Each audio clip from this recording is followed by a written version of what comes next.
Now to story number 2 on our countdown, protests for change.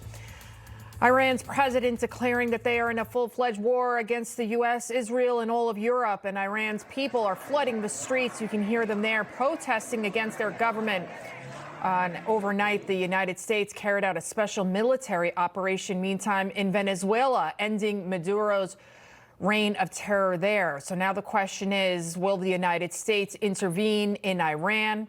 Joining us now to discuss, Walid Phares, Newsmax foreign policy analyst, a former Trump foreign policy advisor and author of Iran, an Imperialist Republic and U.S. Policy, and Bryan Leib, a former executive director of Iranian Americans for Liberty and CEO of Henry Public Relations. Gentlemen, thank you so much for joining us. So President Trump, he did come out and say that if Iran kills protesters, then the United States is, quote, locked and loaded and ready to go. So I'll ask you, Walid, from a foreign policy standpoint, do you think this is the right, move to take here? I mean, Iran does have nuclear weapons here. We can't police the world. What do you think?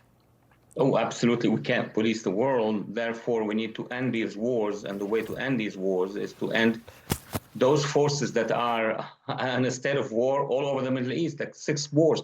The regime of the Islamic regime in Iran is involved in a war in Iraq, was in Syria, in Lebanon with Hezbollah, Hamas in Gaza, Houthis down in the Red Sea.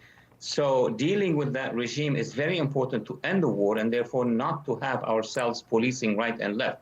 But what is important about the tweet of the president is that he was very clear. He could go with another speech later on, but at this point in time, he put on notice that regime that if you engage in the killing, mass killing of your own people. By the way, tonight we received reports 29 Iranian demonstrators were killed by the regime. To confirm later, but that would be a major thing if it's confirmed. So indeed, the president and the United States can do many things, not necessarily troops on the ground. There are so many ways to empower the people who are demonstrating, and they on their own will be able to change that regime. Bryan, what do you think about what Leib said there about using different strategies? Yeah, of course. Well, certainly there are a lot of strategies, and I just want to echo the reports that Dr. Phares said, that the reports are coming out of Iran that there are scores of Iranians that have been murdered by the regime in the last couple of days that are now into the 7th day of protests. And I think that President Trump is a man of his word. We just saw that in his press conference this morning.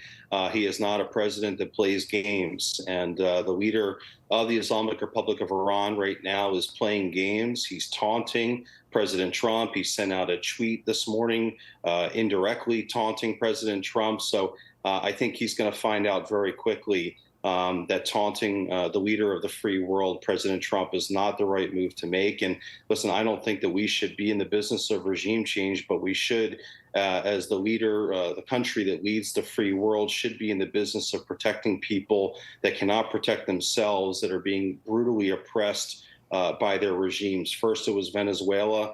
I do believe that President Trump is going to intervene here and support the Iranian people in the very near future. And Walid, I want to pivot back to Maduro. Your thoughts as you saw all of the events unfolding. It's not like President Trump didn't warn him multiple times. So many times. I mean, too many times. I don't want to even go back to the Obama and Biden era where they actually tolerated this action. Talking about a massive change in strategy, in American strategy. He gave them almost a year, maybe 9 months, to Maduro and his regime to change course, to stop sending drugs into the American population, number one. But also very important, Maduro and before him, the previous leaders of that regime have installed an entire network of terror inside Venezuela. I mean, the largest center of operation for Hezbollah in the whole hemisphere was in Caracas and in Margarita Islands. So is the case with other organizations, including the IRGC of Iran, and let alone the network that they have built with the cartels all the way to our borders. That regime was actually facing us on the Rio Grande. It's not that it's far from us, it's here. So what the president has done was basically to change the course of history. And I think this is not going to be what happened in Venezuela today is going to happen elsewhere as well, in my view. Bryan, a quick response there from you. Again, I'm agreeing with Dr. Phares. I do think that the president is a man of his word, and he has said that we are locked and loaded as a country to step up and support the freedom and liberty-seeking Iranian people. And yes, Iranians are being murdered in the streets right now, and I don't think that President Trump is going to stand on the sidelines the same way that President Barack Obama stood on the sidelines as thousands of Iranians were murdered in the streets. I don't think that President Trump is going to do the same thing. I do believe he is going to act. How that looks, I don't think any of us really know. But I do think that the president is a man of his word. We saw it again today, and I think he's going to step up and support the Iranian people. Dr. Walid Phares and Bryan Leib, thank you both. Thank you.